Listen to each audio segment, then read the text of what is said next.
All right, so in the last video, we created a grid layout. We worked on figuring out how we can lay out our label and our text box in kind of a grid format, 0, 0 being the top left-hand corner, and then always starting at 0.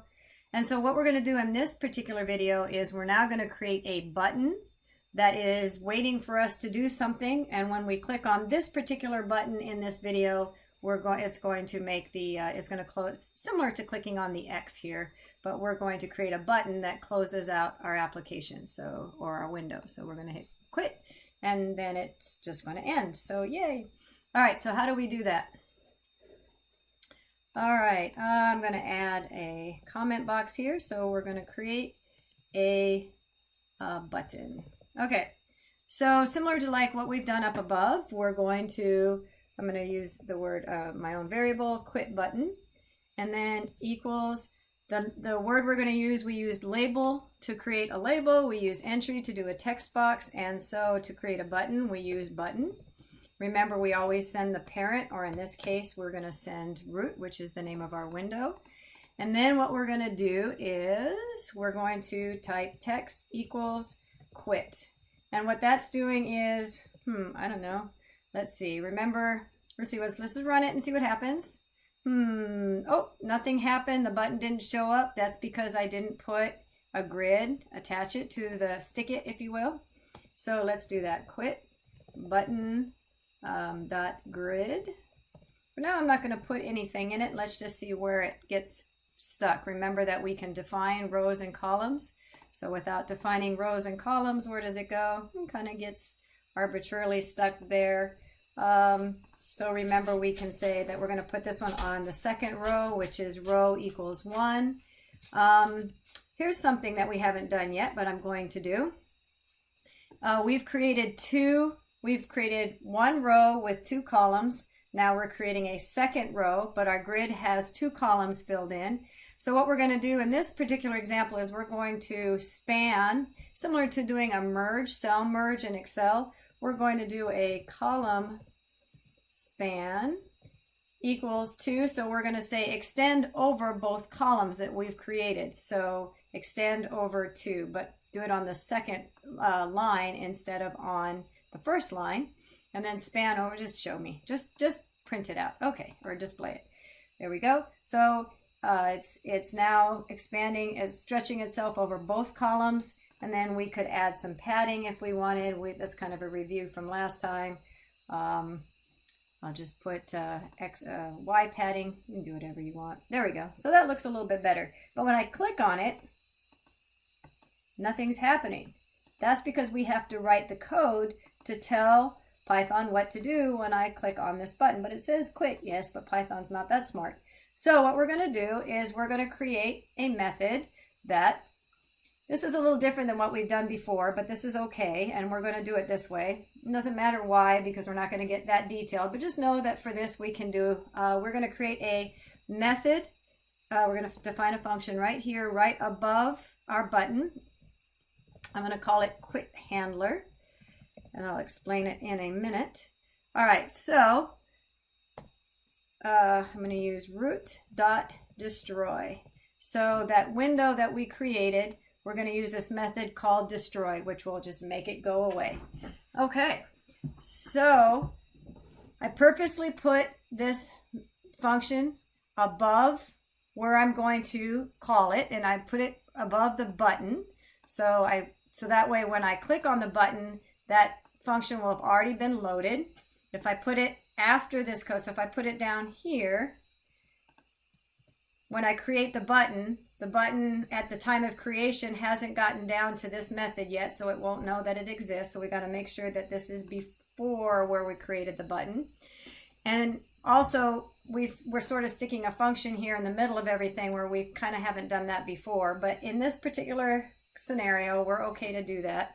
That's kind of the only way to do it. It just makes it that much easier. And now what we've got to do is we've got to say, well, we've got to assign that method to this button. And the way that we do that is we're going to add another comma here, and we're going to write the word command. Command equals, and I'm going to write quit handler. Okay, So what I'm suggesting is when somebody clicks on the button, the command that the program's, I don't know command, but anyway, this is the method that needs to be run when somebody clicks on that button. Notice I didn't put parentheses here. That's important.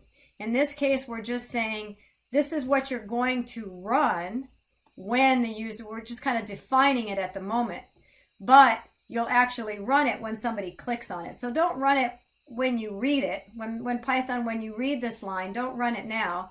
Just know that that's what you're going to have to run when the user clicks on the button. So if we put parentheses beside it, that means run it this moment, the moment that you read this line, which we don't want. We want to wait, and just remember that that's the name of the method that you're going to run when the user pushes the button. So let's just try that and see what happens. So when I hit run now, and I click on the button, sure enough, that goes away. So that looks like it's working.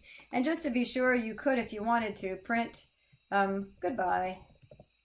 And that's going to print out to our console here. Let's just run that and verify that. So that's going to print out to our output window. So quit.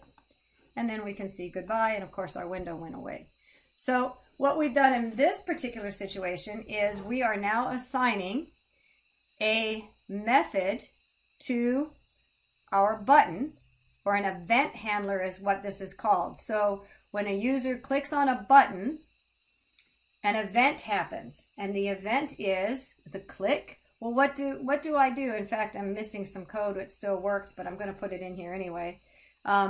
We need to also have something called root.mainLoop, which really is responsible for listening, and that should be there. So future code doesn't work, and I didn't mention it here, but for the moment it was working. But what this is doing, and it always comes at the end of our code, our very last line, and it's what we call an event listener.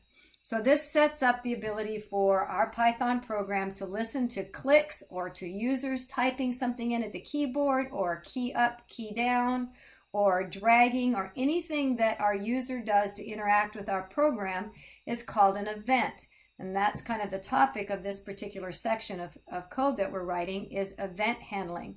And so an event's happened, and we need to define an event handler. So when this event happens, define a handler or a method that is code to define what's going to happen when that event happens. What code needs to execute when that event happens.